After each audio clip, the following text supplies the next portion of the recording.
everybody. Welcome to the Gap Year podcast. My name is Michelle Dittmer, and I am your host and Gap Year expert. Today, I have the fantastic Jess with us, and I'm so excited. I love these conversations with people who are at the end of their gap year. So, welcome to the podcast, Jess. Thank you. I'm so excited to have you here. We've been working together throughout the year as part of the Gap Year Accelerator program. So I know you, but the audience doesn't know anything about you. So what are some of the highlights of you, and what are you up to these days? As you know, I'm just coming off of my gap year, which I really had a lot of fun with, and I'm going into my first year of biology at the University of Ottawa. I'm really excited. I just finished doing a whole bunch of workshops, getting to know some new people, and I'm just kind of working on getting out there. That's awesome. And you've got even a little bit of time to chat with us, even through all of these transitions. So I'm really grateful you're here because I think you've got some really important messages to share with people who are either considering a gap year or just starting a gap year. You're now a gap year alum that has been there and done that. So you've got lots of things to share, and we're going to uncover a couple of them in this podcast episode. So why don't you give us a little bit of background? What were the factors that made you want to take a gap year? So a little bit complicated with that. I have always been that student who I was always afraid of failing. I had to get that A mark, I had to get an 80 or I'd be disappointed. And school kind of took over in the last couple years I was in school, and I kind of pushed having a life aside. And I was always very stressed out. So I decided that taking a gap year would give me the chance to take a step back from school, kind of find myself away from school, because I found that who I was, and anytime I was talking with anyone, it was always school. I didn't have anything else to talk about. I didn't have life experiences. I didn't have much, and I really wanted to have more. And I wanted to try and find ways to kind of become my best self. And that was the best way at the time I could think of to help me have a better sense of self and more confidence before I went to the next step. And I can say that with 100% certainty that that happened, because the Jess that started almost a year ago now would not have been able to articulate all of that in such an amazing way. So leaps and bounds in terms of like personal growth that has happened to you. And you had a lot of self-awareness to recognize that you were all about the school, all about the academics, and your identity and your worth was kind of caught up in grades. And there's more to life than that. And you took a very proactive step to choose to test some other things out and get out there and try some other things. So what were some of the things? What did you do on your gap year? Everybody's always curious what people are up to. So I did a lot of different things. I moved twice during the gap year. I moved to a different city with my mom, which was like 4 or 5 hours away. So it was entirely new. It was a small town, so it was you had to leave the town and explore the area to kind of see new things. During that time period, I also got a job at McDonald's. I know that it sounds very, I guess, stereotypical, but I have no regrets there. I learned a lot of life skills and met some really incredible people. Even one of my good friends now I met there, and we still talk all the time. I did the CanGap program, and I really enjoyed doing that because it was like something to do on the side. So I was still able to work and still kind of work on myself on the side. And I moved again in April, and I took a bit of a step back from working until the school. And then in summertime, I worked as a program coordinator at a summer camp. So I got even more work experience, which is always nice for resumes and just kind of actual experience in the world rather than just kind of imagining what you think it might be out there, because at least from my experience, it's not. It's entirely different. It seems very scary and hard, but you kind of make it what you want it to be. If you want it to be fun, there's ways you can get there. You just have to kind of will it into existence. Yeah, and you worked hard for those things. You made them happen, and I think that you're very right. A lot of people just feel that they're kind of a victim of whatever is happening around them. And sometimes you've got to create your own magic and you've got to make things happen and you've got to be the one in control and taking risks and putting yourself out there and trying new things and meeting people and talking with people that you maybe haven't historically done. um, and I'm gonna push you to maybe share a little bit about the story of how you got your summer job, because you didn't apply for a program coordinator job, but you did take a risk. So you tell us about what you applied for and the risk that you took. All right, so in I was kind of in the earlier to mid wave of applying for jobs, and I was just looking for something easy to do in the summer. So I applied as a camp counselor because I figured it's easy to become a camp counselor. People will take you, and it's just kind of the easy way to have a low paying job that's still fun because I like working with kids a lot. And then as the time came closer, I had some training that I did, and then I had my first day before work started at my location, and I found out that my program coordinator was no longer going to be working with us. And before this, I had already considered applying for the position, but I didn't think that I would be good enough for it or that they'd take me, and I was a little bit afraid of being rejected there. But after I had someone there actually tell me, maybe you should consider it. And having someone kind of say again, put that thought back in my mind really pushed me. And then I was like, what's the worst that's going to happen? I keep the job I have right now. And I did apply for it. And it was even the interview was almost fun. It was like a really good experience. And I was really pushing myself. And then I actually did end up getting the job rather quickly, and it was definitely an adjustment because it was kind of catching up on where everyone else already was. But I have absolutely no regrets with it. I had a lot of fun, and that was actually one of the moments that I noticed, this gap year really was worth it for me because the me of maybe even like September or the summer before, that never would have happened. I would have just gone with the camp counselor job and just gone with it, or even gone with just a volunteer position again as I had before because I was a little too nervous of not being qualified for the job. I love this story so much because it exemplifies all of the things that you learned about yourself and about challenging yourself and about taking risks and about the fact that you are talented and competent and valuable to other people. And you were able to step out of your comfort zone and to take a calculated risk. And I love the fact that you said that it was terrifying and it was scary because when we are getting outside of our comfort zone, it is hard. And you from a year ago never would have had the confidence to take that risk, and you were able to recognize like, hey, if it doesn't go my way, that's fine too. And so you've also adjusted your relationship with failure, a little bit, from that a plus or bust to, hey, if I don't get it, I'm still going to be okay. So maybe you can tell us a little bit more about what you think some of the things that led to you becoming more confident, or led to you being more willing to take those risks. What did that, how did that evolution happen? Um, I really think it was a lot of different things kind of combined. I know the program helped a lot, like having someone to talk to every week. And then also the mentorship one, which was I think like 5 weeks, 6 weeks or something.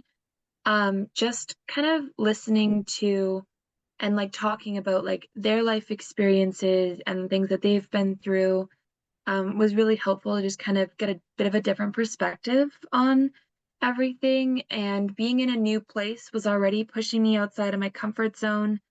Working at McDonald's, you're kind of in a very fast-paced environment, is you have to make quick decisions, you have to know what you're doing, and you have to learn quickly.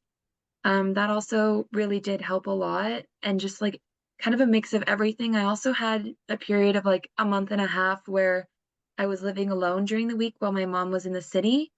And that was also kind of pushing my limits a bit. So really taking those chances just throughout the year, even if they were small things, like I always used to be the kind of person who like I wouldn't even mix my food. I was very set on it has to be a certain way.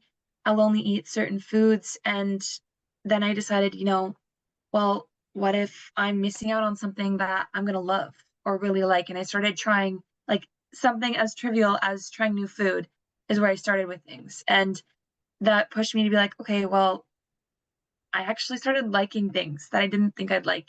And that kind of pushed me to start taking slightly bigger chances. And then as things were like working out, or even if they didn't, some things was like, yeah, no, maybe shouldn't have tried that. That wasn't so good. um, I still kept kind of pushing myself with stuff and just trying new things, no matter how small and trivial they might have seemed at the time, really kind of piled up to help a lot. And even after my gap year, I plan on continuing to try new things because it's just such a great thing. And it's such a good feeling when you go and you're like, okay, I'm going to try this new thing and it works out. Yeah. And I like that you're sharing how you can take little baby steps. You're not going to transform overnight. It's not one of those Cinderella moments where like your fairy godmother waves a wand and poof you're a different person. It's a slow process, and it can take a while, and it can take all those baby steps to compound one on top of another. And sometimes you look at yourself and you're like, nothing's changed, because you don't notice those small changes minute by minute, day by day, month by month. And then all of a sudden at the end of the year, you look back and you're like, wow, I did a lot of things. I'm really proud of myself. I've grown a lot. And so some people can get frustrated in the first month or two when they feel like they're not making progress in a way that they thought they did, regardless of what their definition of progress is. So what was your take on that, in terms of like, when did you feel that this gap year was actually a good choice for you, and actually worth the time that you were putting into it? So it did take me some time. I had this idea in my head that like, first month I'm gonna have it all figured out. I'm gonna be like, yes, this was right for me. And honestly, in the first maybe like few months before the new year, I was like, maybe this wasn't the right decision because all my friends were going to school. They were talking about school. They were talking about all these things and how great it was. And I'm like, well, maybe I should have done that instead.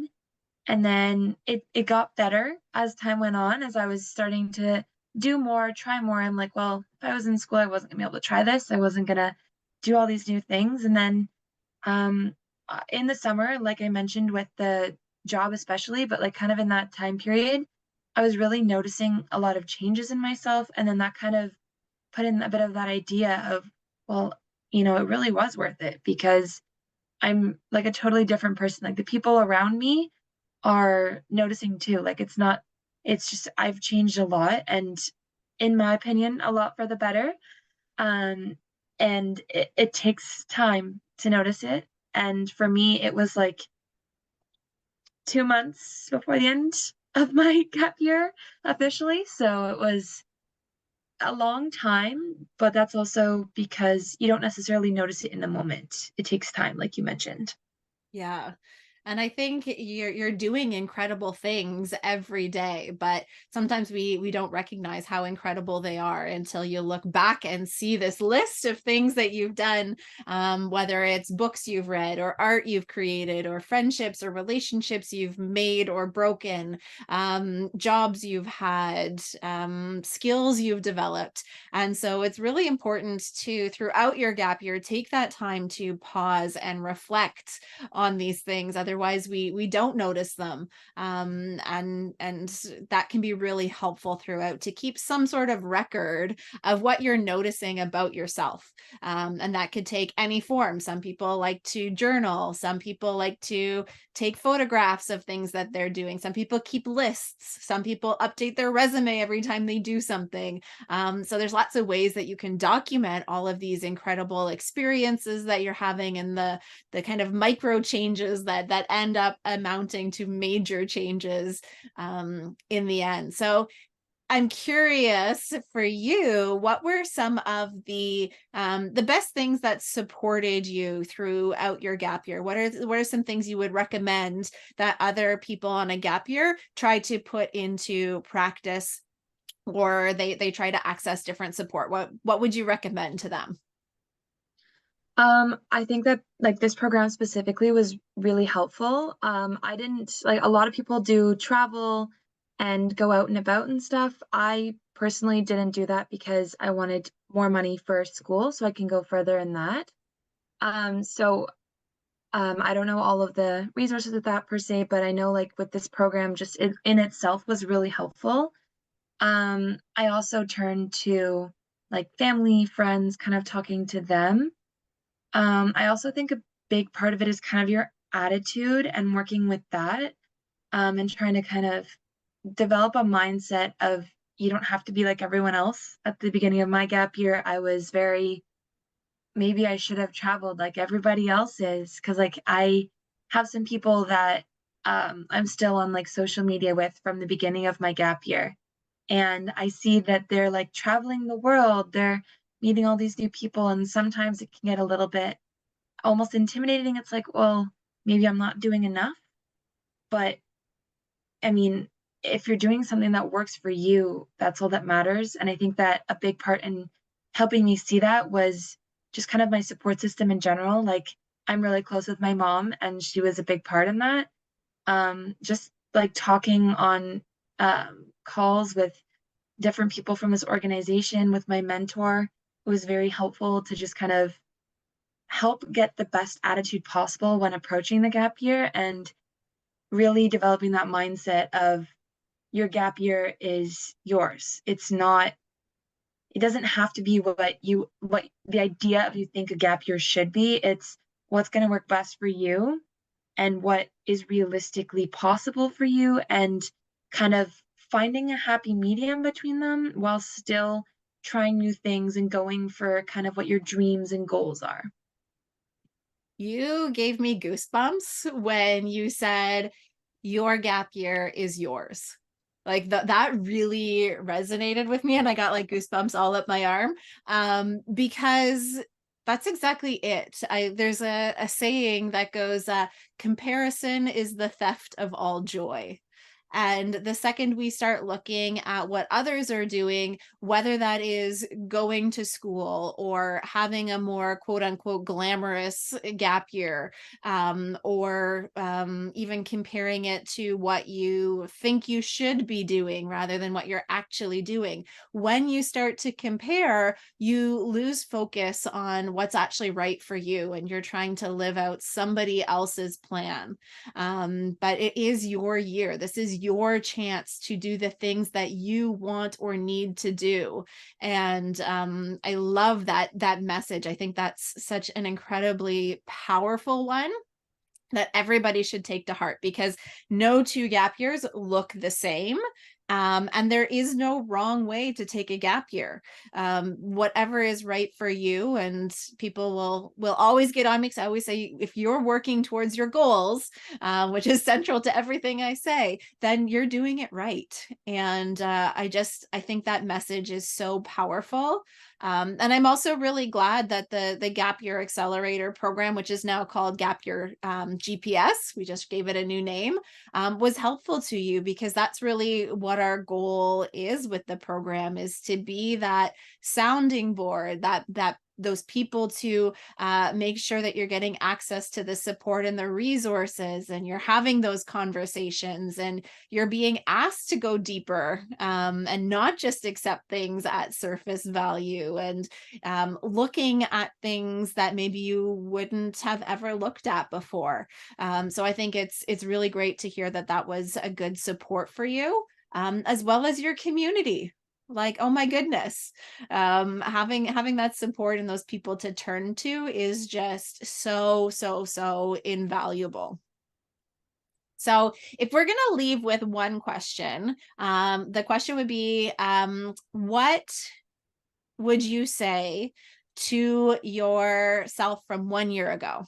So the summer before your gap year, if you could just reach into your ear a year ago and just whisper a little something, what would that message be to yourself?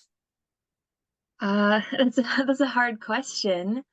Um, I'm not sure. I tend to talk a lot, so the odds are good it would be a little bit longer, A but little monologue? yeah, most likely. But it would probably be something the lines of like just kind of go with what happens. Like, the cliche go with the flow. It's a cliche for a reason. It's really I mean, it might not seem like in the moment that it's the most important or pertinent thing, or it might seem like, well, why bother doing it? I mean, no matter how small it is, it really adds up quickly and it makes all the difference. And instead of worrying about this and that and that and this, just kind of letting it happen, and as it happens, kind of adjust and kind of be flexible, and I think that's really that would be really helpful, and that probably would have helped change. I mean, I'm stubborn, I probably wouldn't have listened to myself, but the the help it probably would have helped put that idea in my head to just kind of go with the flow. Don't worry about making it the perfect gap year.